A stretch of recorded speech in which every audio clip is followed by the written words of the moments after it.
Hello students, कैसे हैं सभी लोग। मैंने आपको पिछली वीडियो में बताया था किरचॉफ्स के नियम, ठीक है ना।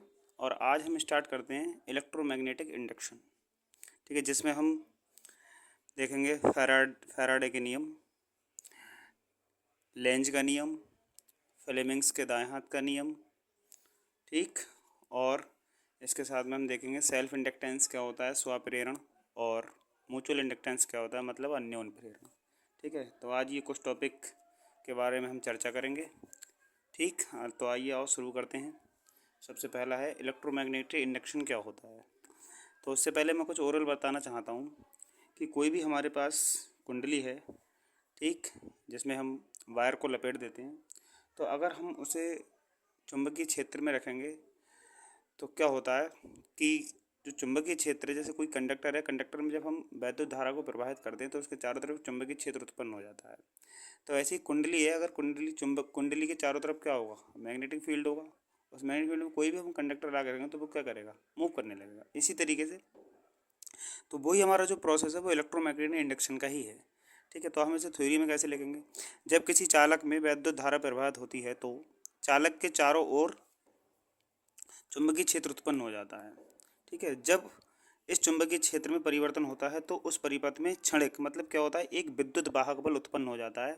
और जिस विद्युत वाहक बल जो उत्पन्न होता है उसी के थ्रू क्या होता है, हमारे कंडक्टर में करंट फ्लो होता है, ठीक है ना, जिसकी मात्रा फ्लक्स परिवर्तन की दर पर निर्भर करती है, ठीक है। तो हमारा जो विद्युत वाहक बल है उसको हम परिवर्तित करते हैं ई से, तो इक्वल टू क्या हो जाएगा, चेंजिंग फ्लक्स, मतलब फ्लक्स में परिवर्तन और बटे दर, ठीक है। तो यही हमारा जो है वो इलेक्ट्रोमैग्नेटिक इंडक्शन का कॉन्सेप्ट है, ठीक है। इसके बाद हमारे आते हैं फैराडे के विद्युत चुंबकीय प्रेरण के नियम। वो क्या है, तो फैराडे ने जो है वो विद्युत चुंबकीय प्रेरण के दो नियम दिए हैं, ठीक। एक प्रथम नियम है और दूसरा, ठीक है, द्वितीय नियम। उसमें क्या बताया गया है, प्रथम नियम क्या कहता है कि प्रथम नियम में हमारा जब किसी परिपथ के चुंबकीय फ्लक्स में परिवर्तन होता है, ठीक है, मतलब जब किसी परिपथ के चुंबकीय फ्लक्स का मतलब क्या है, जो हमारा जैसे मान लिया दो मैग्नेट हैं, ठीक है, तो मैग्नेट के चारों तरफ क्या होगा, चुंबकीय क्षेत्र, क्योंकि चुंबक है तो चुंबकीय क्षेत्र होगा। अब कोई कंडक्टर है, कंडक्टर में जब हम करंट फ्लो कराते हैं तो वो किसकी वजह से होगी, वैद्युत धारा होगी ना, तो वैद्युत की वजह से तो वो वैद्युत क्षेत्र होता है, ठीक है। तो ये मैग्नेट का कॉन्सेप्ट है कि जब किसी परिपथ के चुंबकीय फ्लक्स कहाँ होगा, जहाँ पर मैग्नेट होगा, ठीक है ना, जहाँ पर आकर्षण बल होगा। तो चुंबकीय फ्लक्स में जब परिवर्तन होता है, हम चुंबकीय फ्लक्स को, चुंबकीय बल रेखाओं को जब हम काटते हैं तो उसमें क्या होता है, कुंडली में एक विद्युत वाहक बल उत्पन्न हो जाता है ना, ठीक। तो यह इसका एक दूसरा भी कॉन्सेप्ट है कि जब कोई चालक चुंबकीय क्षेत्र को काटता है तो उसमें एक ईएमएफ इंड्यूस हो जाता है, ठीक है। यही मैंने बताया, यही इलेक्ट्रोमैग्नेटिक इंडक्शन का कॉन्सेप्ट है। तथा ईएमएफ तब तक बना रहता है जब तक कि चालक क्या करता है, उस चुंबकीय क्षेत्र को काटता रहता है। चुंबकीय क्षेत्र या चुंबकीय फ्लक्स एक ही बात है, ठीक है ना, चुंबकीय क्षेत्र या चुंबकीय फ्लक्स एक ही बात है, या चुंबकीय बल रेखाएं, ठीक है। चुंबकीय फ्लक्स का है, चुंबकीय क्षेत्र का, या चुंबकीय बल रेखा है, अगर उसमें कोई कंडक्टर घूमेगा, मूव करेगा, ठीक है, तो उसमें क्या होगा, एक ईएमएफ जनरेट होगा, मतलब विद्युत वाहक बल उत्पन्न होगा। और जब विद्युत वाहक बल होगा तो क्या होगा, कुंडली में धारा प्रवाहित होगी, या कंडक्टर है उसमें धारा प्रवाहित होगी, या जो परिपथ जो हमने कंसीडर किया है उस परिपथ में क्या होगा, वैद्युत धारा प्रवाहित होगी। कैसे, जो चुंबकीय फ्लक्स है उसको हम काटेंगे किसके थ्रू, किसी चालक के थ्रू, और जब चालक काटेगा तो उसमें एक विद्युत वाहक बल उत्पन्न होगा। और जब विद्युत वाहक बल उत्पन्न हो जाता है तो उसी से हमारी क्या होती है, प्रेरित धारा भी उत्पन्न होती है, ठीक है ना। तो ये तो हमारा पहला नियम है। आइए दूसरा नियम क्या है, दूसरा नियम यह है कि प्रेरित विद्युत वाहक बल ईएमएफ मान फ्लक्स के परिवर्तन की दर के बराबर होता है, ठीक है। तो प्रेरित जो विद्युत वाहक बल जो उत्पन्न हुआ है, कैसे, जो हमने फ्लक्स को जब काट रहा था, ठीक है ना, जब हम फ्लक्स को लगातार काटते हैं तो उसमें क्या हो जाता है, विद्युत वाहक बल उत्पन्न हो जाता है। तो जो विद्युत वाहक बल है उसकी वैल्यू किस पर डिपेंड करती है, चेंजिंग फ्लक्स के, ठीक है ना, जो फ्लक्स का परिवर्तन होता है। जैसे आपने फिजिक्स का टॉपिक है त्वरण, तो त्वरण में क्या होता है, वेग परिवर्तन की दर को क्या कहते हैं, त्वरण कहते हैं। ऐसे ही इसमें जो इंड्यूस्ड ईएमएफ है, जो प्रेरित विद्युत वाहक बल है, उसकी भी दर किस पे डिपेंड कर, उसका भी जो मान है वो किस पे डिपेंड करता है, फ्लक्स परिवर्तन की दर। तो आप इसमें भी कह सकते हैं कि फ्लक्स परिवर्तन की दर जो है वो किसके बराबर होती है, उसमें प्रेरित विद्युत वाहक बल के, है ना। यही हमारा दूसरा नियम है। तो माना कि हमारा जो कॉइल है, ठीक है। उस कॉइल में चक्रों की संख्या क्या है हमारी n है, तथा इसमें फ्लक्स परिवर्तन अपने प्रारंभिक मान फाई से लेकर टी सेकंड में कितना हो जाता है, फाई टू हो जाता है। ठीक है, जब पहले हमने फ्लक्स लिया था, फ्लक्स जो था जब कुंडली नहीं घूम रही थी उसमें, सॉरी, जब कोई चालक नहीं घूम रहा है चुंबकीय क्षेत्र में, तब उसका फ्लक्स क्या है, फाई वन है। और टी सेकंड में जब वो घूमा तो कितना हो गया, फाई टू हो गया। ठीक है, तो फ्लक्स का प्रारंभिक मान क्या होगा, एन फाई, ये क्या है, चक्रों की संख्या, क्योंकि कुंडली तो एक ही रहेगी। बाद में उसी कुंडली में फ्लक्स का मान क्या हो गया, एन फाई टू हो गया। तो हम विद्युत भाग बल निकालेंगे तो क्या होगा, एन फाई टू ज़्यादा हो जाएगा, तो एन फाई टू में से एन फाई वन को हम माइनस कर देंगे, है ना।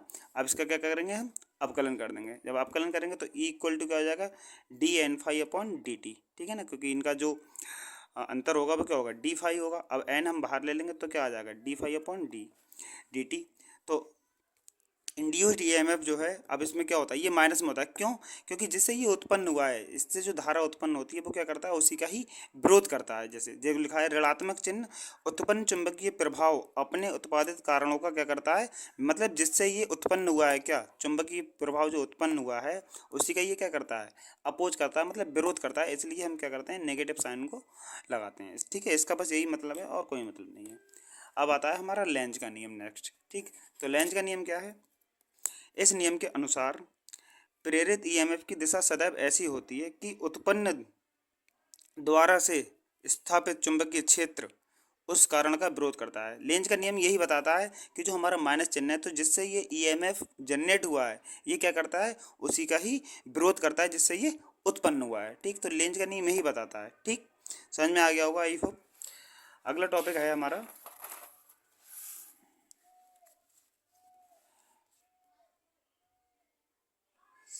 फ्लेमिंग के दाएं हाथ का नियम। ठीक है, फ्लेमिंग्स देखो एक वैज्ञानिक का नाम है, उसने अपने दो नियम दिए हैं। ठीक, फ्लेमिंग के दाएं हाथ का नियम, फ्लेमिंग के बाएं हाथ का नियम।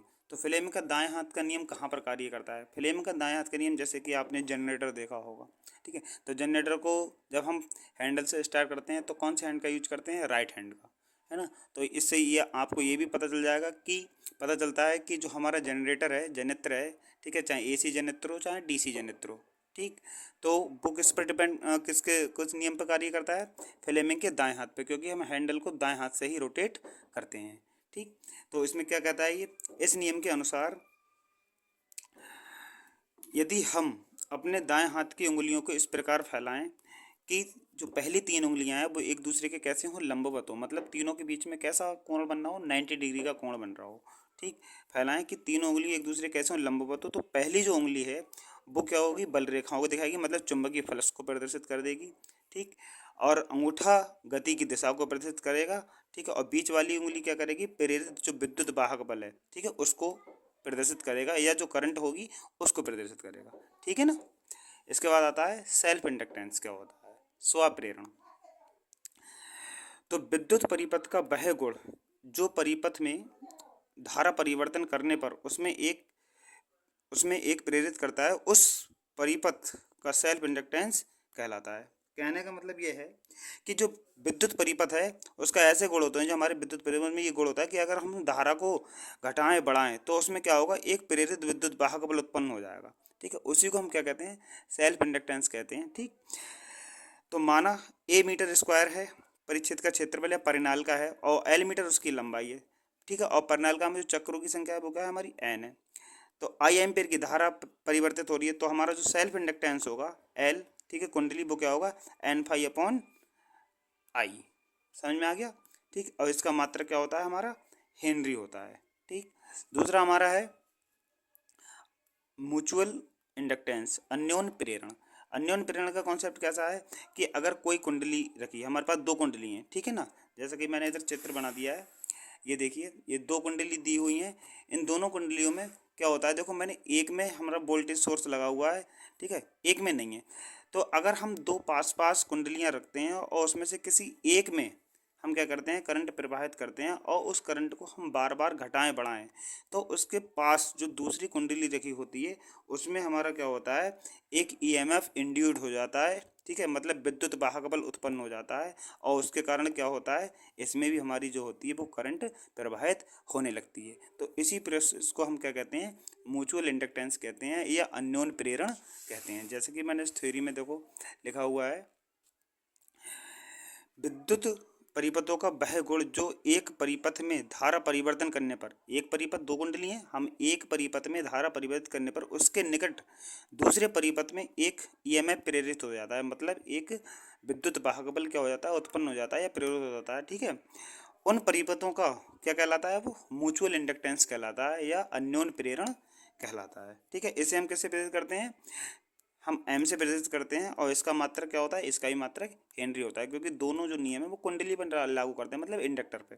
ठीक, तो क्या होगा, mutual inductance equal to M equal to N phi upon I, formula सबका सेम होता है। ठीक, ये हमारा म्यूचुअल इंडक्टेंस कहलाता है। आई होप सारे स्टूडेंट्स को ये वीडियो समझ में आया होगा, ये सारे टॉपिक्स समझ में आए होंगे। ठीक है, ऐसी वीडियो को और देखने के लिए हमारे चैनल को सपोर्ट करें। ठीक है, चैनल को सब्सक्राइब करें, वीडियो को शेयर करें, लाइक करें, कमेंट करें जो भी आपका क्वेश्चन है, और मुझे अगली वीडियो किस टॉपिक पर बनानी है ये मुझे कमेंट बॉक्स में लिखकर ज़रूर बताएं। ठीक है, ताकि मुझे भी पता चले कि आपको कौन सा टॉपिक समझ में आ रहा है, कौन सा टॉपिक समझ में नहीं आ रहा है। ठीक है ना, और इस थ्योरी को आप वीडियो को पॉज करके नोट कर सकते हैं। ठीक, तब तक के लिए गुड बाय।